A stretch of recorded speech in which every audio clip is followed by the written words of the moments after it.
રાજકોટ જિલ્લાના ધોરાજી ખાતે આવેલી સરકારી હોસ્પિટલમાં બાળ રોગ નિષ્ણાંત સહિતના સ્પેશિયાલિસ્ટ ડોક્ટરોની તાત્કાલિક ભરતી કરવાની માંગણી સાથે સ્થાનિક લોકો તથા સામાજિક આગેવાનો દ્વારા પ્રતિકાત્મક વિરોધ પ્રદર્શન કરવામાં આવ્યું। રાજકોટ જિલ્લાના ધોરાજી ખાતે આવેલી સરકારી હોસ્પિટલમાં બાળ રોગ નિષ્ણાંત સહિતના સ્પેશિયાલિસ્ટ ડોક્ટરોની તાત્કાલિક ભરતી કરવાની માંગણી સાથે સ્થાનિક લોકો તથા સામાજિક આગેવાનો દ્વારા પ્રતિકાત્મક વિરોધ પ્રદર્શન કરવામાં આવ્યું।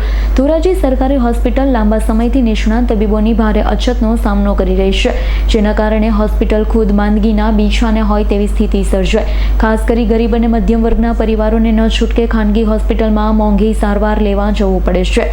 ધોરાજી અને આસપાસના ગ્રામ્ય વિસ્તારના અસંખ્ય દર્દીઓ મુશ્કેલી ભોગવી રહ્યા, ત્યારે ખાસ કરી બાળકોના આરોગ્ય જેવા સંવેદનશીલ મુદ્દે યોગ્ય સુવિધા ઉપલબ્ધ ન હોવાથી રોષ જોવા મળી રહ્યો છે। માત્ર કાગળ પરની કાર્યવાહી કે આશ્વાસનોથી સંતોષ ન માનતા સ્થાનિક આગેવાનો દ્વારા હોસ્પિટલ નજીક ખાલી ઘોડીઓ અને ખાલી ખુરશી મૂકી અનોખો વિરોધ દર્શાવવામાં આવ્યો। સ્થાનિકોએ રાજ્ય સરકાર, કેન્દ્ર સરકાર તથા સ્થાનિક ધારાસભ્ય અને મંત્રી સુધી અવાજ પહોંચાડવા પ્રદર્શન કર્યું। તાત્કાલિક ધોરણે બાળ રોગ નિષ્ણાંત સહિતના તમામ ખાલી પદ ભરવાની માંગણી કરી છે।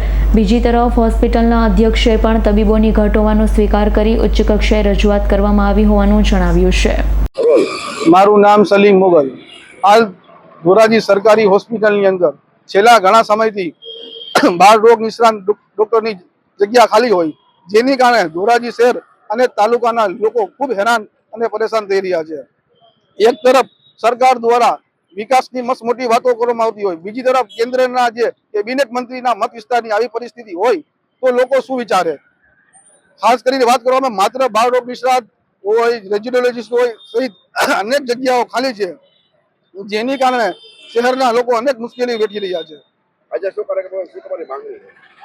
આજરોજ ધોરાજી શહેરના વિવિધ સામાજિક કાર્યકરો દ્વારા માત્ર રાજકીય નહીં પરંતુ લોકોનો આક્રોશ વ્યક્ત કરવું એક કાર્યક્રમ આયોજન કરવામાં આવ્યું હતું, જેની અંદર ખાલી ખુરશી અને ખાલી ગોળીઓ દર્શાવી લોકોનો આક્રોશ વ્યક્ત કરવામાં આવ્યું હતું। શું તમારી માંગણી? અમારી માંગણી એવી જ છે કે તાત્કાલિક ધોરણે બાળ રોગ નિષ્ણાંત તબીબ હોય સહિત અનેકની જે જગ્યાઓ ખાલી છે તેને તાત્કાલિક ધોરણે ભરવામાં આવે। મારું નામ સોલંકી પ્રવીણ। અમે દરેક સમાજના આગેવાનો અહીંયા ભેગા થયા છે સિવિલ હોસ્પિટલે।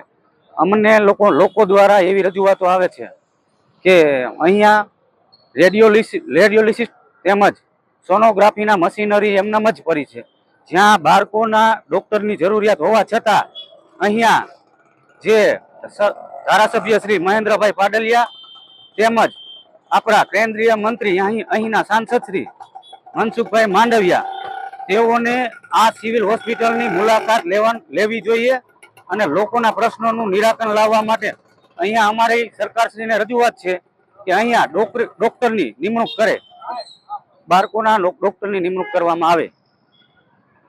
અલ્પેશ ત્રિવેદીનો રિપોર્ટ, S9 ન્યૂઝ, ધોરાજી। અમારી તમામ માહિતીથી અપડેટ રહેવા માટે જોડાયેલા રહો S9 ન્યૂઝ સાથે।